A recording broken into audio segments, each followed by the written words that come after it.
Designed all of the core apps, Mail, iCal. You no longer have scroll bars. They're like iOS. They're kind of the invisible ones that you can then drag up and down.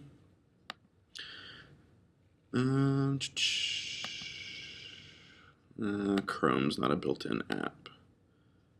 CF, yeah. So here you kind of got there aren't scroll bars anymore. Not the blue scroll bars, anyways.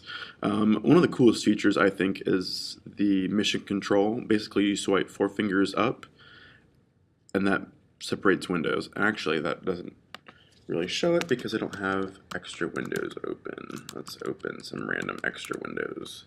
All right, let's try that again. So now that I've got a bunch of random windows open, what you can see is that I can select not only the application, but the actual window that I want. Whereas Expose used to just scatter them all, now they're grouped. So I can go, actually I want that, even though there's nothing in it, I want that last one. So really cool way to manage your workflow, especially if you're on a laptop with a small screen, say an 11 or a 13-inch MacBook Air or MacBook Pro. Super cool way to get around your windows, better than Expose. That's mission control. You can also jump directly to your dashboard. You can also get to your dashboard by swiping 4 fingers from the right of the trackpad to the left. If I can get it to go, there we go. And then come back with the opposite swipe. So that's super cool if you want to just get to dashboard real quick. Launchpad, it's kind of like iOS or iPad where you can like put things in folders. I like just having a little applications folder here with list view. I think that's easy. But anyways, and now also includes a built-in recovery partition. So if you ever have to repair the disk, you can't repair the disk while you're booted onto that partition. So like I couldn't.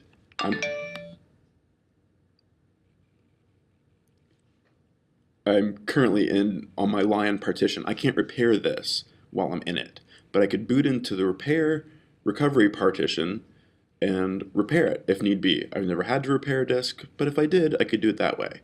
Super easy, a whole lot easier than using the CD, and the CD was a slow way anyways, so kudos to Apple. It doesn't show up as an extra disk. It's most likely just a directory in the Lion partition that lets you do that. What else? You've got it's a darker red now, which is kind of weird when you look at it for the first time. And basically security and privacy. They've also added, it's like the iOS sliders, which are pretty neat. You can still just click or you can slide. So that's a new cool thing. And disk encryption, now it encrypts the whole disk, not just the home folder, so everything is encrypted from prying eyes. And now you've got internet accounts, so you can just add, like, I can just go in here and add a Gmail account, and I'm done. And then I can, or I can do a Microsoft Exchange account and select, I want mail, contacts, blah, blah, blah to sync. So that's super cool. Unified. FaceTime came installed. I don't FaceTime chat with anybody. Oh, there's my beautiful mug. Don't FaceTime chat with anybody, so not a big deal for me. But other than that, I mean, it's more, that there's a bunch of, back-end stuff, like improved support for Exchange, and also Lion has built-in support for Trim, which is basically if you have a solid-state drive, one with no spinning parts, Trim basically helps keep your disk in the best operating condition. I'll basically call it defragging, although that's not at all what it's doing. It's kind of a similar idea as far as disk maintenance and speed. So that's pretty neat. Hopefully they'll support third-party drives, third-party SSD drives so you don't have to buy one that relies on a garbage collection. And if you don't speak Nerd, that went completely over your head, and that's totally okay. But that's it. I mean, there weren't really any. I mean, there aren't any like huge UI. Like the dock is crazy. They have changed the built-in apps, which I think are nice. Oh, I forgot to show. I showed this in the first video, forgot to show it here. So you can add a quick event.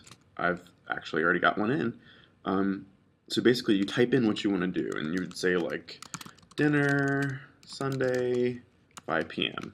and you hit enter, and it automatically knows what you're doing.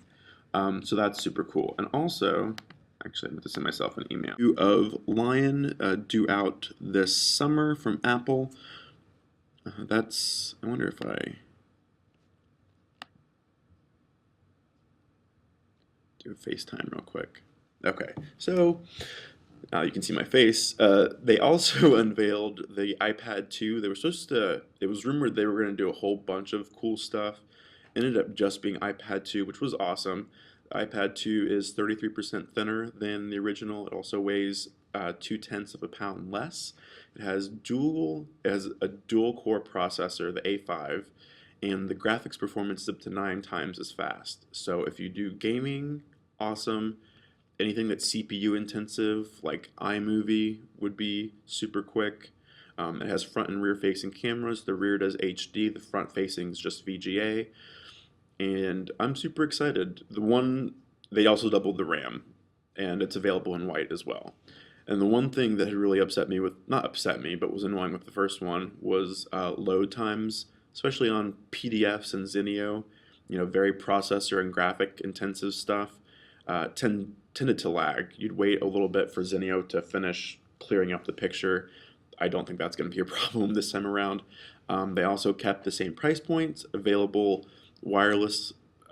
You've got Wi-Fi models, you've got AT&T models, and a Verizon model. Prices are the same as the last generation.